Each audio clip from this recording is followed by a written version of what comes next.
जेठ मास के शुक्ल पक्ष की निर्जला एकादशी का महत्व। निर्जला एकादशी का बहुत महत्व है। अगर आप कोई भी व्रत आपने एकादशी का नहीं रहा है, अगर आप निर्जला एकादशी का अगर व्रत रखते हैं तो आपको पूरी एकादशी का फल प्राप्त होता है। ये बहुत ही महत्व रखने वाली एकादशी है। इसका महत्व बहुत ही ज़्यादा है। निर्जला एकादशी ये बहुत कठिन व्रत है, बिना जल पिए रहना पड़ता है इसमें। तो निर्जला एकादशी की तिथि जो है वो 30 मई दोपहर 1:07 पर शुरू हो जाएगी और इसका समापन 1 मई दोपहर 1:43 पर होगा। निर्जला एकादशी का जो व्रत है वो 31 मई बुधवार के दिन ही रखा जाएगा। इस दिन सिद्धि योग और रवि योग का निर्माण हो रहा है, जो सुबह 5:24 से और सुबह 6 बजे तक रहेगा। जेठ मास के शुक्ल पक्ष की निर्जला एकादशी की कथा। युधिष्ठिर कहते हैं कि अभी इसके पहले अपरा एकादशी जो पड़ी थी, तो युधिष्ठिर जी कहते हैं कि जनार्दन, अपरा का सारा महत्व मैंने सुन लिया। अब जेठ के शुक्ल पक्ष में जो एकादशी है उसका वर्णन है, उसको श्री कृष्ण जी बोलते हैं कि राजन, इसका वर्णन परम धर्मात्मा और सत्य नंदन व्यास जी करेंगे, क्योंकि ये संपूर्ण शास्त्रों के तत्व वेदांगों के परागत है। दोनों ही पक्षों की एकादशियों को भोजन नहीं करना चाहिए। द्वादशी को स्नान आदि से पवित्र होकर फूलों से भगवान केशव की पूजा करनी चाहिए। ब्राह्मणों को भोजन देकर अंत में स्वयं भोजन करना चाहिए। राजन, जन न शौच और मरणा शौच में एकादशी को भोजन नहीं करना चाहिए। यह एकादशी जो है निर्जला एकादशी, इसको भीमसेनी एकादशी भी कहते हैं। भीमसेन बोलते हैं कि परम बुद्धिमान पितामह, मेरी उत्तम बात सुनिए। राजा युधिष्ठिर, माता कुंती, द्रौपदी, अर्जुन, नकुल, सहदेव ये एकादशियों को कभी भोजन नहीं करते। ये हमेशा यही कहते हैं कि भीमसेन, तुम भी एकादशी को ना खाओ। मैं इन लोगों से यही कहता रहता हूँ कि मुझे भूख नहीं लगी। भीमसेन सुनकर व्यास जी ने कहा, यदि तुम्हें स्वर्ग लोक की प्राप्ति अभिष्ट है और नरक को दूषित समझते हो तो दोनों पक्षों की एकादशी को भोजन नहीं करना चाहिए। भीमसेन बोलते हैं कि महाबुद्धिमान पितामह, मैं आपके सामने सच्ची बात कहता हूँ कि एक बार भोजन करके भी मुझसे व्रत नहीं किया जा सकता, फिर उपवास करके मैं रह ही कैसे सकता हूँ। मेरे उदर में वक्र नामक अग्नि सदा प्रज्वलित रहती है। जब मैं बहुत अधिक खाता हूँ तभी ये शांत होती है। इसलिए महामुनि, मैं वर्ष भर में केवल एक ही उपवास कर सकता हूँ जिससे स्वर्ग की प्राप्ति हो, जिसके करने से मैं कल्याण का भागी हूँ।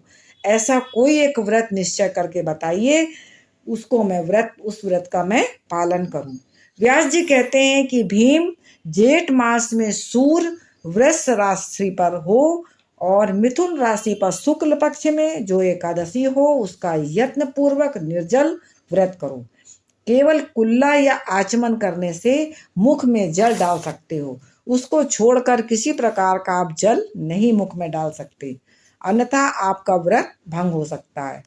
एकादशी को सूर्योदय से लेकर दूसरे दिन के सूर्योदय तक मनुष्य जल का त्याग करे और व्रत को पूर्ण करे।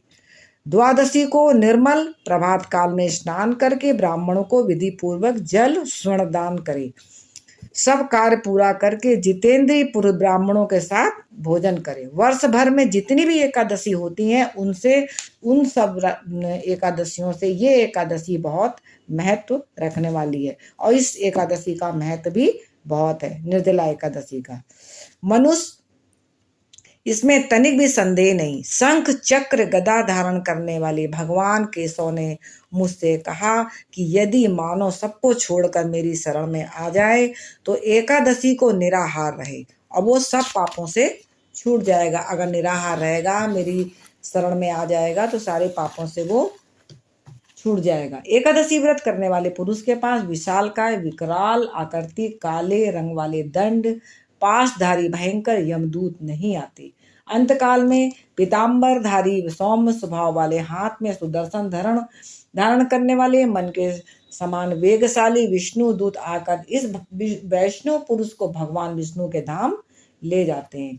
निर्जला एकादशी को पूर्ण करके उपवास करना चाहिए। सब पापों से इसमें शांति मिलती है। श्री हरि का पूजन करें। स्त्री हो या पुरुष, इस व्रत को सभी लोग कर सकते हैं। उसे एक एक पहर में कोटि कोटि स्वर्ण मुद्रा दान करने का फल इसमें बहुत है। मनुष्य निर्जला एकादशी के दिन स्नान, दान, जप, होम जो कुछ भी कर सकता है करे। यह भगवान श्री कृष्ण का कहना है। निर्जला एकादशी को विधि पूर्वक उत्तम रीति से उपवास करे, वैष्णव पद को प्राप्त करे। जो मनुष्य एकादशी के दिन अन्न खाता है वह पाप भोजन करता है। इस लोक में वह चांडाल के समान है। जो जेठ के शुक्ल पक्ष में एकादशी को उपवास करके दान देता है वह परम पद को प्राप्त होता है। एकादशी को उपवास करके ब्रह्म हत्यारे, शराबी, चोर, गुरुद्रोही होने पर भी सब पातकों से मुक्त हो जाते हैं।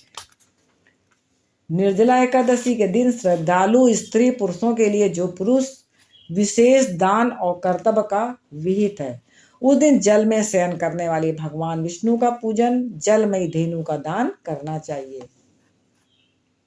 ब्राह्मणों को संतुष्ट करना चाहिए मिष्ठानों से। ऐसा करने से ब्राह्मण अवश्य संतुष्ट हो जाते हैं।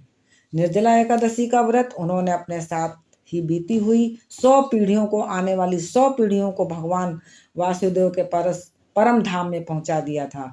निर्जला एकादशी के दिन अन्न, वस्त्र, गौ, जल, सैया, सुंदर आसन, कमंडल, छाता दान करना चाहिए। जो श्रेष्ठ ब्राह्मणों को जूता दान करना चाहिए।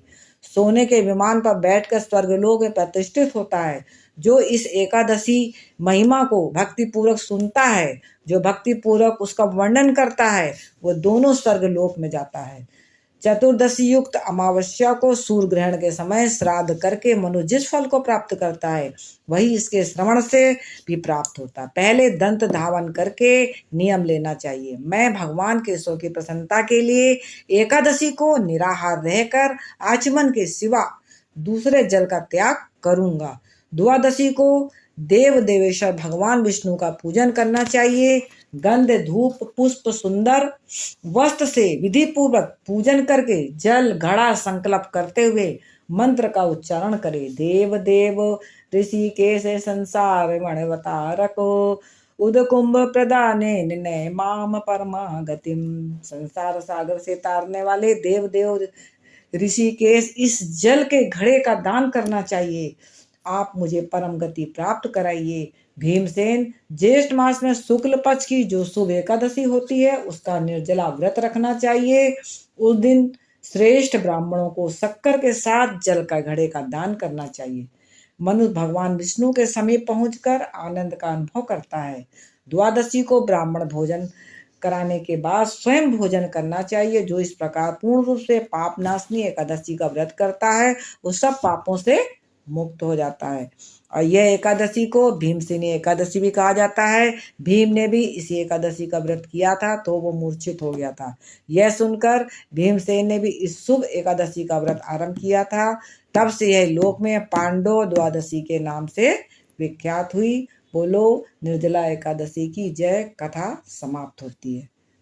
मेरा ये वीडियो आपको अच्छा लगे तो इसको आप लाइक करिए और मेरे चैनल को सब्सक्राइब जरूर करें।